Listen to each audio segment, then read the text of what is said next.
ఆహుతులైన వేదికను అలంకరించిన పెద్దలకు, ఆసీనులై ఉన్నటువంటి మీకు నా హృదయపూర్వకమైన నమస్కారాలు తెలియజేసుకుంటున్నాను. ఈరోజు ఇక్కడ జరుగుతున్నటువంటి ఈ కార్యక్రమానికి నన్ను కూడా ఆహ్వానించి నువ్వు వస్తే బాగుంటుందయ్యా అని అన్నారు.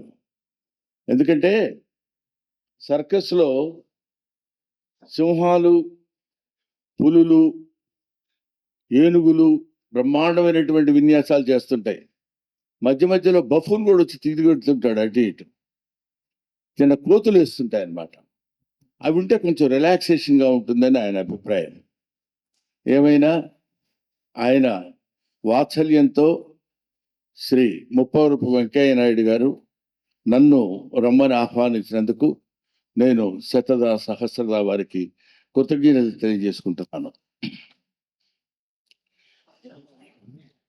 ఇవాళ ఈ సందర్భంగా సంక్రాంతి ప్రాశస్త్యం గురించి అద్భుతమైనటువంటి ప్రసంగాన్ని ఇచ్చినటువంటి శ్రీ గరికపాటి నరసింహారావు గారు ఆయన పార్ట్ ఆయన పూర్తి చేశారు. ఇప్పుడు నేను వెంకయ్య నాయుడు గారి గురించి కానీ, స్వర్ణ భారత్ గురించి కానీ, ఈ ఫౌండేషన్ గురించి కానీ మాట్లాడవలసినటువంటి బాధ్యత ఉంది. దీన్నేమో కామెడీగా మాట్లాడలేం. ఆ సంస్థ అట్లాంటిది, దాని ఉద్దేశం అలాంటిది, అది పెట్టినటువంటి విద్యా విధానం అలాంటిది, దానికి ఉన్నటువంటి గొప్పతనం అలాంటిది. కాబట్టి మీరందరూ మన్నిస్తే నేను వెంకయ్య నాయుడు గారి గురించి, వెంకయ్య నాయుడు గారు స్థాపించినటువంటి స్వర్ణ భారత్ దేని గురించి, దాన్ని భుజానేసుకుని లాకొస్తున్నటువంటి దీపమ్మ గురించి 2 ముక్కలు మాట్లాడి నేను ముగించేస్తాను. నాకు టైం ఎంత కేటాయించారో నాకు చెప్పాలి. 5 నిమిషాలు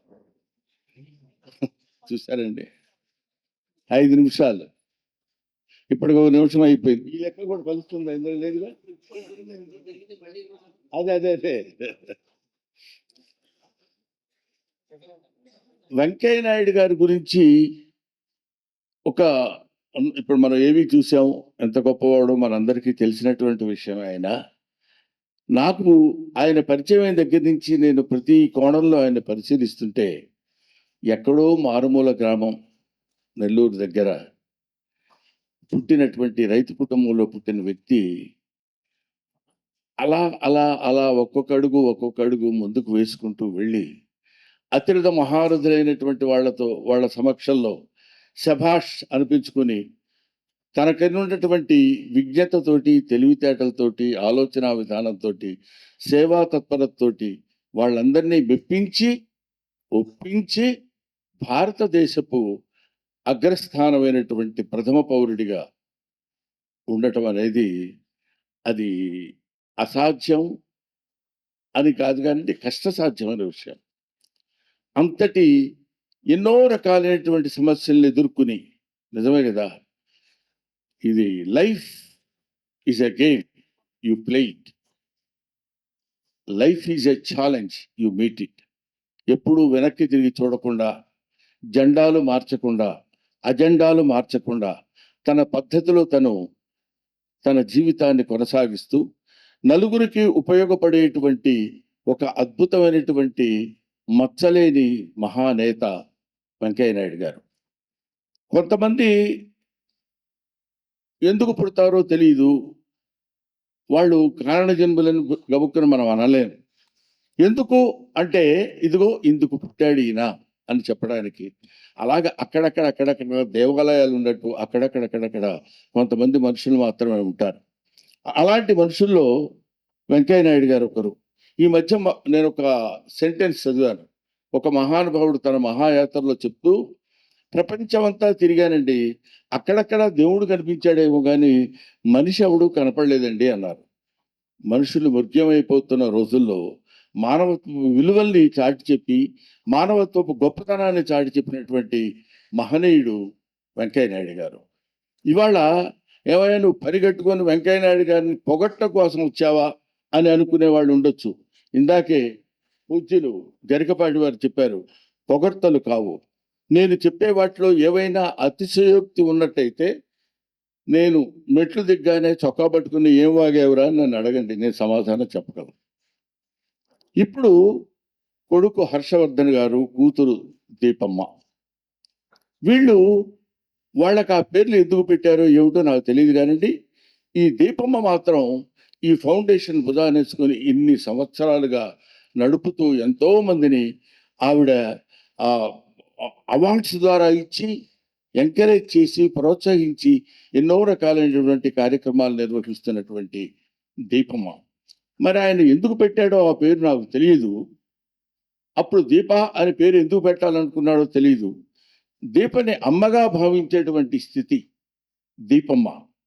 ఆ పేరు పెట్టినందుకు ఆ అమ్మాయి ఆ పేరుని చక్కగా ముమ్మూర్తుల దానికి న్యాయం చేకూరుస్తుందేమో అనిపిస్తుంది. ఎందుకంటే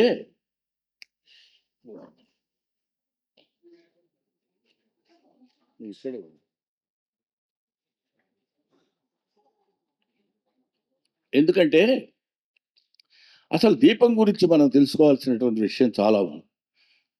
ఎంతో ఎంతో మంది మహానుభావులు, ఎంతో మంది ప్రవచనకారులు, ఎంతో మంది అవధూతలు, ఎంతో మంది ఆ దైవ దైవత్వం కలిగినటువంటి మనుషులు ఎంతో మంది చెప్పుండొచ్చు. నాకు తెలుగు చదువుకున్న వాడిగా, ప్రవేశం ఉన్నవాడిగా, అంతే తప్ప ఆయన మన గరికపాటి వారంతటి అఖండమైనటువంటి పాండిత్యం ఉన్నటువంటి వాడిని కాదు. దీపం గురించి మాత్రం తెలుసు. ఎందుకు తెలుసు అంటున్నారంటే, లోకంబులు, లోకస్తులు, లోకేశులు తెగిన తుదిన్ అలౌకికంబగు పెనుచీకటికి అవ్వల ఎవ్వండు ఏకాకృతి అయి వెలుగున్, ఎవ్వండు ఏకాకృతి అయి వెలుగున్ అవ్వా నేను సేవింతునన్నాడు Bammera పోతనామాచ్యుడు.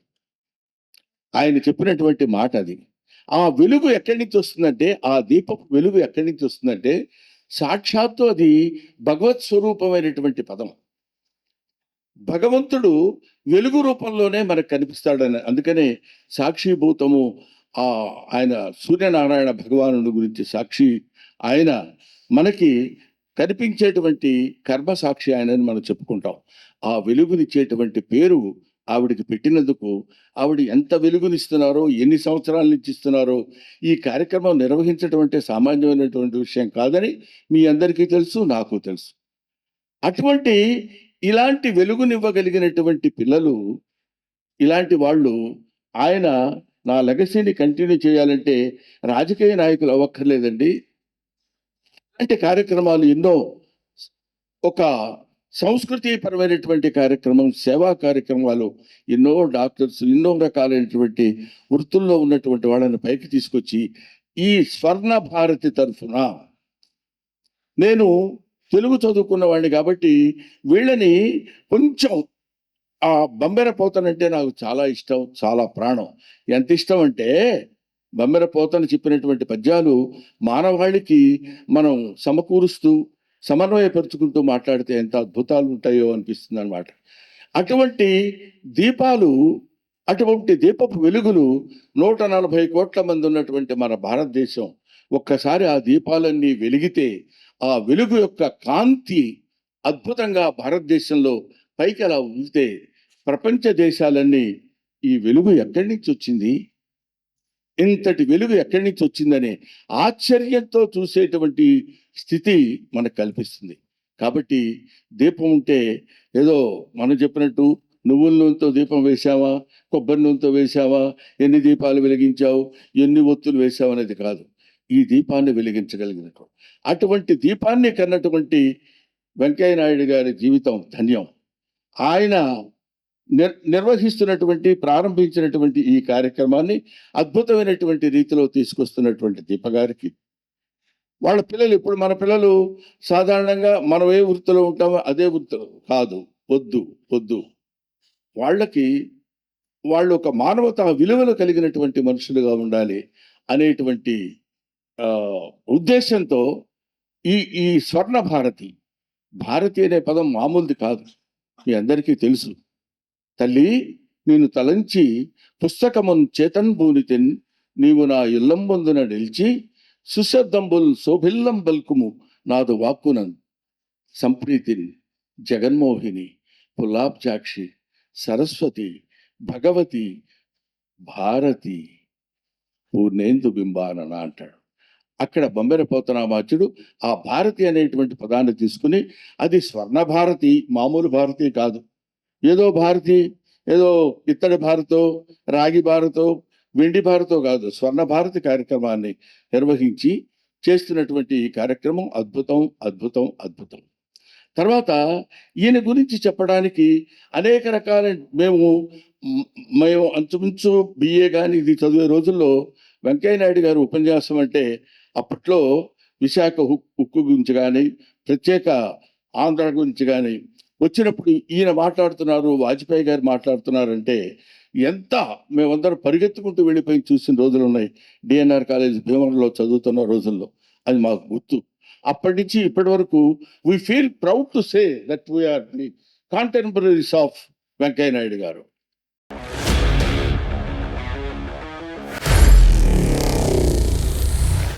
Honor Signatus, the biggest gated community in the heart of the city. Spacious 3, 3.5 and 4 BHK apartments at Kukatpalli, High-Tech City. 27.5 acres, 18 towers, G+25 floors, 1695 to 3815 square feet unit sizes. For more details, search for Honor Signatus.